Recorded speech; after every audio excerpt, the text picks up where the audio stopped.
Hello बेटा, आज जो हम टॉपिक करने जा रहे हैं इस टॉपिक का नाम है अल्टीमेट एनालिसिस ऑफ कोल। ठीक है। दो टाइप का एनालिसिस ऑफ कोल होता है, एक आपका होता है प्रॉक्सिमेट एनालिसिस ऑफ कोल, एक आपका होता है अल्टीमेट एनालिसिस ऑफ कोल। जो अल्टीमेट एनालिसिस ऑफ कोल है बेटा, जो टॉपिक हम आज करने जा रहे हैं, इसको हम एलिमेंट्री एनालिसिस भी बोलते हैं। क्या बोलते हैं? Elementary analysis of coal. Elementary analysis of coal क्यों बोलते हैं? क्योंकि हम इसमें बेसिक एलिमेंट्स की स्टडी करते हैं, जैसे कि कार्बन और हाइड्रोजन कितना प्रेजेंट है, नाइट्रोजन कितना प्रेजेंट है कोल के अंदर, सल्फर कितना प्रेजेंट है, ऑक्सीजन कितना प्रेजेंट है।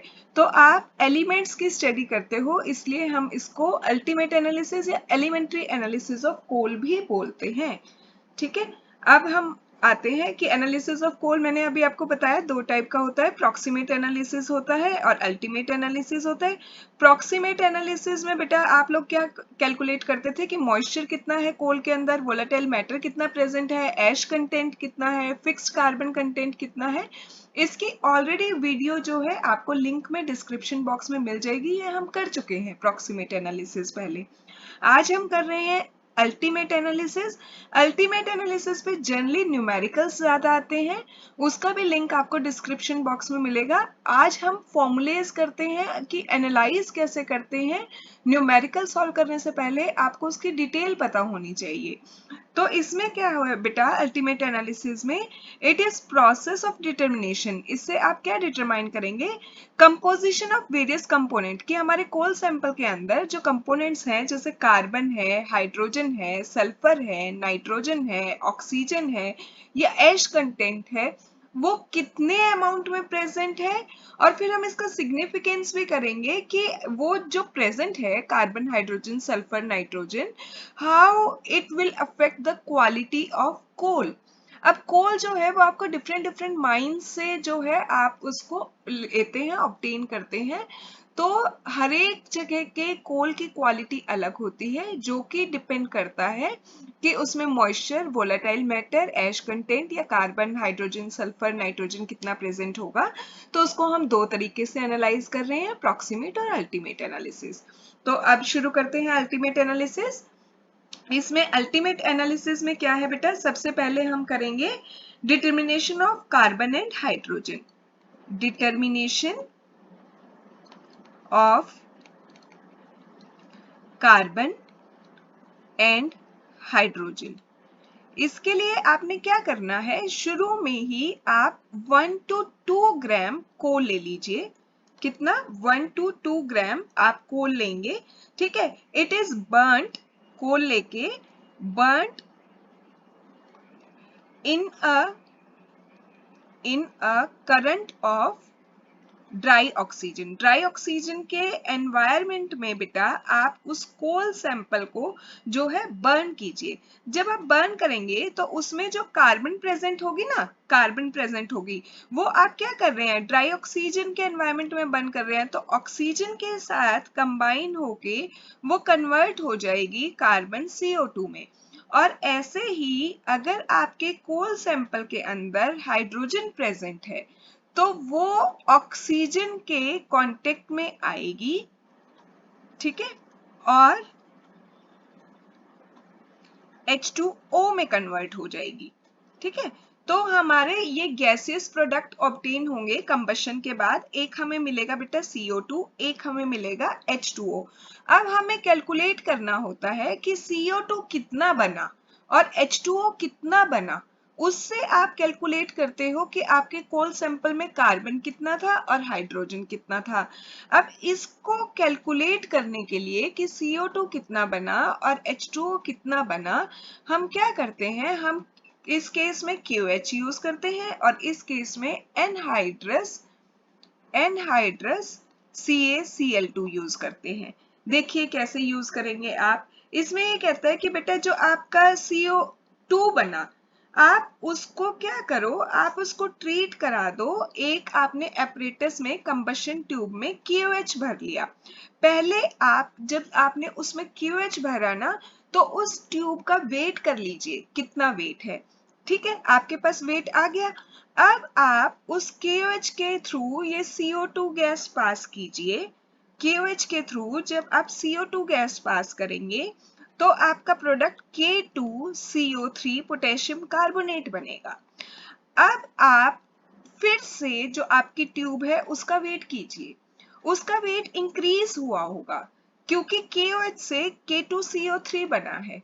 तो कितने वेट इंक्रीज हुआ उससे हम डिटरमाइन करते हैं कि हमारे सैंपल के अंदर कितना कार्बन प्रेजेंट था। ऐसे ही इस केस में बेटा हाइड्रोजन वाले केस में आप पहले जो आपके पास ट्यूब है, कंबशन ट्यूब है, उसमें एनहाइड्रस CaCl2 का वेट कर लीजिए कितना है उस कंबशन ट्यूब का। फिर CaCl2 के थ्रू, एनहाइड्रस के थ्रू जब आप H2O पास करेंगे तो वो मॉइस्चर को एब्जॉर्ब कर लेगा। मॉइस्चर को एब्जॉर्ब करते ही उसका हाइड्रस बन जाएगा CaCl2 7H2O और हाइड्रस होते ही इसका वेट इंक्रीज हो जाएगा। यहाँ पे भी हम इंक्रीज इन वेट से निकालते हैं कि हमारे सैंपल के अंदर कितना ज्यादा H2O प्रेजेंट है और H2O से अल्टीमेटली आपका आएगा कि सैंपल के अंदर हाइड्रोजन कितना था। ठीक है, देखिए इसमें ना ये जैसे एक कंबशन ट्यूब ली है बेटा हमने, ये जो आपने यहाँ पे एक कंबशन ट्यूब ली है, इसमें इधर से देखो ये प्योर ड्राई ऑक्सीजन सप्लाई कर रहे हैं, जो मैंने सर्कल से ये ट्यूब दिखाई है। यहाँ पे आपका ये प्लेटिनम बोर्ड के अंदर यहाँ पे आपका सैंपल रखा हुआ था, आपने वो ऑक्सीजन के एनवायरनमेंट में बर्न कराया। ऑक्सीजन के एनवायरनमेंट में बर्न कराया तो यहाँ पे कार्बन अगर सैंपल के अंदर था तो ऑक्सीजन के साथ मिलके CO2 प्रेजेंट करेगा, और अगर आपके सैंपल में हाइड्रोजन गैस थी तो वो क्या करेगी, ऑक्सीजन के साथ कंबाइन करके H2O प्रोड्यूस करेगी। अब CO2 और H2O तो बन गए, CO2 और H2O जो बने हमें इसे कैलकुलेट करना है। तो ये जो गैसेस यहाँ से बनी ना बेटा इस ट्यूब से बाहर, ये जो आगे U शेप की ट्यूब्स हैं इनके थ्रू हमने पास की। एक U शेप की ट्यूब में ये जो फर्स्ट वाली U शेप की ट्यूब है, जिसको अब मैं यहाँ पे रेड कलर से दिखा रही हूँ, देखिए इस ट्यूब में आपने एनहाइड्रस CaCl2 डाला हुआ है। यहाँ से जब आप H2O पास करेंगे तो ये एनहाइड्रस CaCl2 हाइड्रस CaCl2 में कन्वर्ट हो जाएगा, जिसकी वजह से यहाँ वेट इंक्रीज होगा। वो वेट इंक्रीज आपने increase in weight of the tubes to be noted, आपने वही नोट करना है बस। ऐसे ही दूसरी ट्यूब ये जो ब्लू कलर से दिखाई हुई है यहाँ पे, इसमें क्या था बेटा, इसमें आपने QH फिल किया। KOH में जब आप CO2 जो बनी वो पास करेंगे तो अभी हमने पढ़ा K2CO3 बनेगा, जिससे इस ट्यूब का भी वेट इंक्रीज होगा। आपने इंक्रीज इन वेट स्टडी करना है। फिर आपने सिंपल फॉर्मूला लगाना है। इसमें क्या करेंगे, देखिए अभी आपने कहा कि कार्बन जो है वो कन्वर्ट हो रहा है किसमें, CO2 में। तो कार्बन का जो मास है 12 और CO2 का है बेटा 44।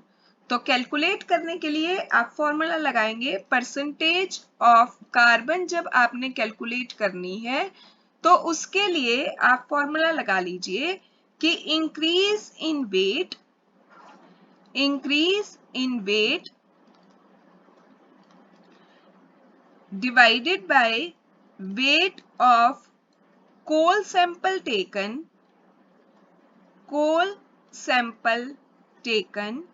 into 100, और इधर आप स्टार्टिंग में उसको मल्टीप्लाई कीजिएगा, जो कार्बन का आपका इनिशियल मास है 12 डिवाइडेड बाय बन क्या रहा है CO2 44।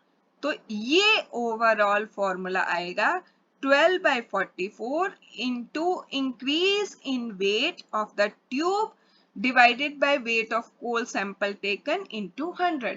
ऐसे ही बेटा जब आपने हाइड्रोजन अगर कैलकुलेट करनी है तो उस केस में आपका क्या बन रहा है, इंक्रीज इन वेट किसका आ रहा है, CaCl2 का, और हाइड्रोजन आपका H2 किस में कन्वर्ट हो रहा है, H2O में। यहाँ पे जो मास है वो 2 है और H2O का जो मास है वो 18 है। तो परसेंटेज ऑफ हाइड्रोजन जब आपने कैलकुलेट करना होगा, परसेंटेज ऑफ हाइड्रोजन, तो इसके लिए भी फॉर्मूला ऐसे ही है 2 divided by 18 into increase in weight of tube, जो उधर था देखो कार्बन वाले में सेम है, increase in weight of tube, increase in weight of tube divided by weight of coal sample taken. Coal कितना लिया आपने, इनटू 100। तो इन फॉर्मूले से आपकी परसेंटेज ऑफ कार्बन और हाइड्रोजन तो निकल गई, सिंपल। ठीक है, अब हम दूसरा चलते हैं कि अगर आपने नाइट्रोजन डिटरमाइन करना हो तो आप कैसे करेंगे। Determination of nitrogen, determination of nitrogen जो होता है बेटा वो होता है जेल्डाल मेथड से, इसमें इसको किल्डाल मेथड भी बोलते हैं, जैसे भी आपने प्रोनाउंस करना हो, किल्डाल मेथड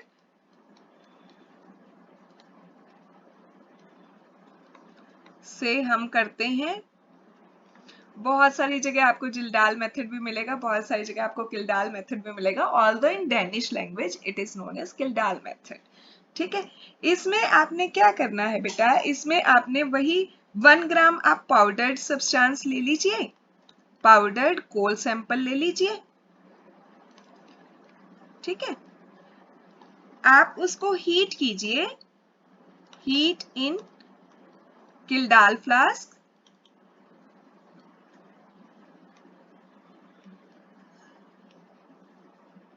जब आप हीट करेंगे तो उसमें बेटा जो नाइट्रोजन होगी ना कोल सैंपल के अंदर, आपने किल्डाल फ्लास्क में क्या लेना है, कंसंट्रेटेड H2SO4 लेना है, उसके साथ आपने हीट करना है नाइट्रोजन को, और K2SO4 कैटलिस्ट का काम करेगा, K2SO4 और डाल दीजिएगा तो रिएक्शन होगी। रिएक्शन क्या होगी, ये जो नाइट्रोजन है ना बेटा ये अमोनियम सल्फेट में कन्वर्ट हो जाएगा, NH4 2SO4 अमोनियम सल्फेट बनेगा।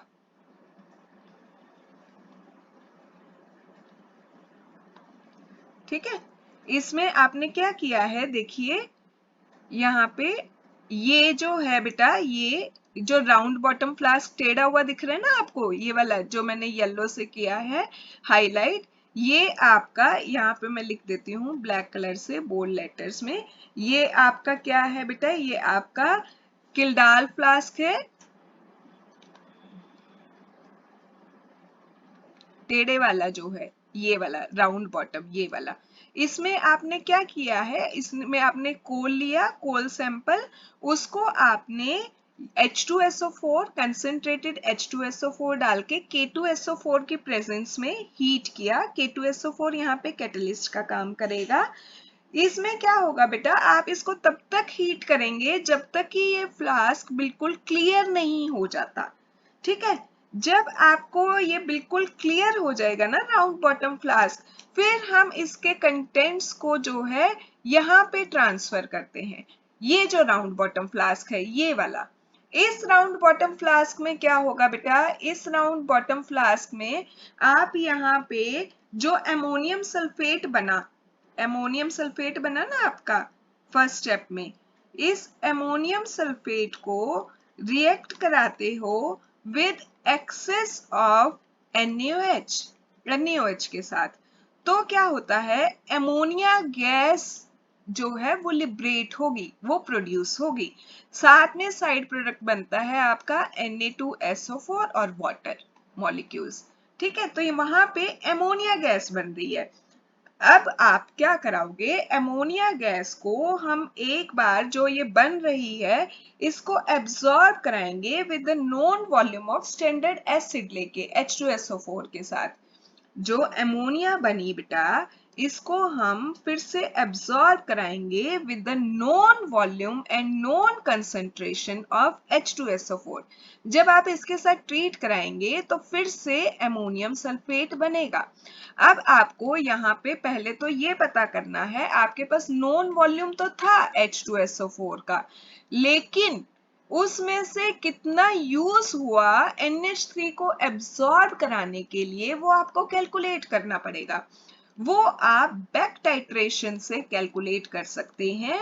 उसमें आप क्या करेंगे बेटा कि इस H2SO4 की रिएक्शन कराएंगे NaOH के साथ, उसमें जितना NaOH हमारा कंज्यूम हुआ होगा, इसका मतलब उतना H2SO4 हमारा बचा हुआ है। अब टोटल शुरू में कितना लिया था रिएक्शन में नॉन वॉल्यूम, वो हमें पता है। NaOH के साथ टाइट्रेट कराने से हमारा बचा हुआ आ गया। तो टोटल में से जो अब बचा हुआ है वो आप सब्सट्रैक्ट करेंगे तो आपका नॉन वॉल्यूम आ जाएगा कि NH3 को एब्जॉर्ब कराने में कितना H2SO4 लगा। उससे हम कैलकुलेट करते हैं कि हमारे सैंपल के अंदर नाइट्रोजन कितना प्रेजेंट है। उसके लिए फॉर्मूला है आपका, let the volume of coal taken, जो आपने कोल लिया वो आपने x ग्राम ले लिया, ठीक है, 1 ले लो, 2 ले लो, 5 ले लो, जो भी लेना है। नॉर्मेलिटी आपको पता होनी चाहिए, H2SO4 की कितना लिया है, वो मान लो आपने N1 लिया। वॉल्यूम ऑफ H2SO4 आपने बैक टाइट्रेशन से निकाल लिया, कितना यूज हुआ, V1 ml। तो परसेंटेज ऑफ नाइट्रोजन निकालने का फॉर्मूला होता है बेटा 1.4 इंटू नॉर्मेलिटी ऑफ एसिड, जो कि आपने N1 ली है, इंटू वॉल्यूम ऑफ एसिड, जो कि आपने V1 लिया है, divided by weight of coal sample, weight of coal sample. इसको आप सिंप्लीफाई करके इस फॉर्मूले को इस तरीके से भी लिख सकते हैं, 1.4 into N1 into V1 divided by W, simple. इस फॉर्मूले से आपकी आ जाती है परसेंटेज ऑफ नाइट्रोजन, कि हमारे कोल सैंपल के अंदर नाइट्रोजन कितना प्रेजेंट है। अब हम आते हैं सल्फर को डिटरमाइन करने के लिए कि सल्फर कितना प्रेजेंट है। थर्ड है हमारा एलिमेंट एनालिसिस में determination of sulphur, determination of sulphur. Sulphur के लिए बेटा आप क्या करेंगे, आपने वही नॉन वेट ऑफ कोल लिया, W ग्राम ले लो, या जितना 1 2 जितना भी लेना है, उसकी कंबशन कीजिए आप, कंबशन इन बॉम्ब कैलोरीमीटर। बॉम्ब कैलोरीमीटर से हम कैलोरीफिक वैल्यू निकालते हैं, उसका भी लिंक जो है डिस्क्रिप्शन बॉक्स में मिलेगा। बहुत इंपॉर्टेंट टॉपिक है बॉम्ब कैलोरीमीटर, आपको जरूर करना चाहिए अगर फ्यूल आपके सिलेबस में है तो, ठीक है। जब आप कंबशन कराते हो ना बेटा, ड्यूरिंग कंबशन, तो क्या होता है, आपका कोल सैंपल में जो सल्फर प्रेजेंट है that get converted into sulphuric acid, वो सल्फ्यूरिक एसिड में कन्वर्ट हो जाता है, ठीक है। S जो है वो सल्फ्यूरिक एसिड में कन्वर्ट हो जाता है, उसको हम एक्सट्रैक्ट करते हैं वॉशिंग्स में। ये जो सल्फ्यूरिक एसिड जो आपका पहले सल्फर था, वो क्या हुआ, ऑक्सीजन के कांटेक्ट में आया और वाटर के, और वो कन्वर्ट हो गया सल्फ्यूरिक एसिड में। अभी हमने किया, सल्फ्यूरिक एसिड बन गया। अब ये आपने सल्फ्यूरिक एसिड कैलकुलेट करना है कि कितना बना। उसके लिए आप क्या करोगे, ये जो वॉशिंग्स में आपको सल्फ्यूरिक एसिड मिल रहा है ना, इसको ट्रीट कराओ विद BaCl2।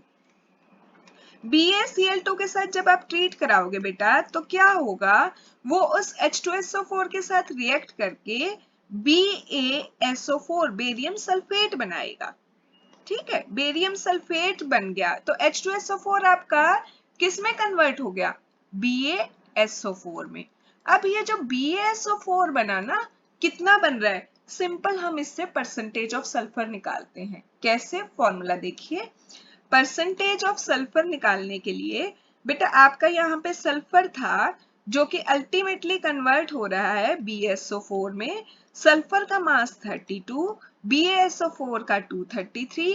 तो परसेंटेज निकालने का जो फॉर्मूला है परसेंटेज ऑफ सल्फर, आपने क्या करना है, 32 divided by 233 into weight of BaSO4 obtained। BaSO4 कितना बन रहा है, divided by weight of coal sample taken, coal sample taken into 100। तो जैसे कार्बन और हाइड्रोजन किया था वैसे ही आपके पास सल्फर भी आ जाएगा इस फॉर्मूले से। इससे रिलेटेड न्यूमेरिकल्स का भी लिंक आपको जल्दी ही मिलेगा, डिस्क्रिप्शन बॉक्स में ही मिलेगा। इस पे बेटा न्यूमेरिकल ही ज्यादा आते हैं। फिर इसके बाद है, हम कर सकते हैं determination of percentage of oxygen. Last, determination of percentage of oxygen. इसमें ये आपको कहता है बेटा कि आपके पास परसेंटेज ऑफ ऑक्सीजन निकालने के लिए 100 में से आपने अभी तक जो कैलकुलेट की है ना परसेंटेज ऑफ, क्या क्या निकाल चुके हैं हम, कार्बन, हाइड्रोजन, नाइट्रोजन, सल्फर, इन सब के सम को ऐड करके 100 में से सब्सट्रैक्ट कर दीजिए तो आपके पास परसेंटेज ऑफ ऑक्सीजन आ जाएगी। सिंपल है ये तो, ठीक है। अब हम करते हैं सिग्निफिकेंस। हमने ये सब कुछ क्यों निकाला, एलिमेंट्री स्टडीज क्यों की, क्या क्या सिग्निफिकेंस है। अल्टीमेट एनालिसिस जो है बेटा आपको क्या क्या प्रोवाइड कर रहा है इंफॉर्मेशन। पहले तो वो आपको दे रहा है कि कार्बन कंटेंट कितना है ना, सबसे पहले उसने बताया ना कार्बन कितना है। तो ये कहता है कैलोरीफिक वैल्यू जो होती है ना बेटा फ्यूल की, किसी भी फ्यूल की जो आपकी कैलोरीफिक वैल्यू होती है वो कार्बन पे डिपेंड करती है। कार्बन ज्यादा है तो कैलोरीफिक वैल्यू ज्यादा है। तो greater the percentage of carbon, greater the percentage of carbon, greater the calorific value and better is quality of fuel. Fuel उतना ही अच्छा होता है जितनी हाई उसकी कैलोरीफिक वैल्यू हो। तो कार्बन ज्यादा तो कैलोरीफिक वैल्यू ज्यादा, कैलोरीफिक वैल्यू ज्यादा तो आपका क्वालिटी ऑफ फ्यूल ज्यादा। दूसरा ये कहता है हाइड्रोजन। हाइड्रोजन में ये कहता है बेटा कि हाइड्रोजन जो प्रेजेंट होती है ना that in combination with oxygen, वो ऑक्सीजन के साथ मिलके क्या करती है, वाटर बना लेगा। हाइड्रोजन और ऑक्सीजन मिलके क्या करते हैं, वाटर बना रहे हैं। और फिर वो जो वाटर है ना बेटा उसको स्टीम में कन्वर्ट होने के लिए बहुत ज्यादा हीट रिक्वायर होगी। तो उससे क्या है, हीट जो है वो वेस्ट जा रही है स्टीम में कन्वर्ट होने के लिए, वो इसकी कैलोरीफिक वैल्यू को लो कर देता है। ठीक है, तो ये माना जाता है कि अगर हाइड्रोजन कम ही हो तो अच्छा होता है कोल। अगर हाइड्रोजन जितनी ज्यादा होगी उतना ज्यादा मॉइस्चर बनेगा, उसको उतनी ज्यादा हीट लगेगी स्टीम में कन्वर्ट करने के लिए और वो उसकी कैलोरीफिक वैल्यू को लो करता जाएगा। तो हाइड्रोजन अगर लो है तो क्वालिटी ऑफ फ्यूल गुड है, क्वालिटी ऑफ फ्यूल गुड है। फिर हमने उसके बाद निकाला है नाइट्रोजन। नाइट्रोजन में बेटा ये कहता है कि नाइट्रोजन जो होता है आपका इनर्ट सब्सटेंस होता है, इनकम्बस्टिबल होता है, जलता नहीं है। इनकम्बस्टिबल मतलब नहीं जलेगा। तो ये कुछ हेल्प नहीं कर रहा, कंबशन में हेल्प नहीं कर रहा। तो कम होनी चाहिए नाइट्रोजन की क्वांटिटी क्योंकि ये सिर्फ वेट बढ़ा रहा है, ये कहीं से भी उसकी कैलोरीफिक वैल्यू को नहीं बढ़ा रहा। Low nitrogen good quality of fuel, ठीक है, ज्यादा नाइट्रोजन नहीं होना चाहिए। फोर्थ हमने निकाला सल्फर। सल्फर में ये कहता है बेटा जो आपका सल्फर होता है ना वो SO2 एंड SO3 में कन्वर्ट हो जाता है ऑन कंबशन। तो उससे क्या होता है, वो उनका SO2 एंड SO3 का एसिडिक नेचर हो जाता है, जिसकी वजह से ये जो है एसिडिक नेचर होने की वजह से इक्विपमेंट्स को कोरोड करते हैं, एनवायरमेंटल पॉल्यूशन करते हैं। इक्विपमेंट को कोरोड करते हैं, एनवायरमेंट पॉल्यूशन करते हैं, तो इसलिए सल्फर कम होना चाहिए। Less sulphur good fuel, good fuel. ज्यादा सल्फर होगा तो वो क्या करेगा, अननेसेसरी का पॉल्यूशन कॉज करेगा। लास्ट है बेटा ऑक्सीजन। ऑक्सीजन ये कहता है oxygen decreases the calorific value of fuel, decreases the calorific value of fuel. अगर इंक्रीज इन 1% ऑक्सीजन जो है इंक्रीज होती है तो कैलोरीफिक वैल्यू अंदाजा 1.7% डिक्रीज हो जाती है, अप्रोक्सीमेटली इतनी डिक्रीज हो जाती है। तो इसलिए Hence, oxygen is undesirable. Oxygen is undesirable, नहीं होनी चाहिए. जितनी ज्यादा होगी कैलोरीफिक वैल्यू उतनी कम होती जाएगी. Good fuel have low percentage of oxygen. ठीक है. So this was all about the ultimate analysis. आप इसको स्टडी कीजिए, आपको कंसेप्ट क्लियर होता है, जल्दी ही आपको इससे रिलेटेड न्यूमेरिकल्स भी मिलेंगे. Have a very good day ahead. Take care.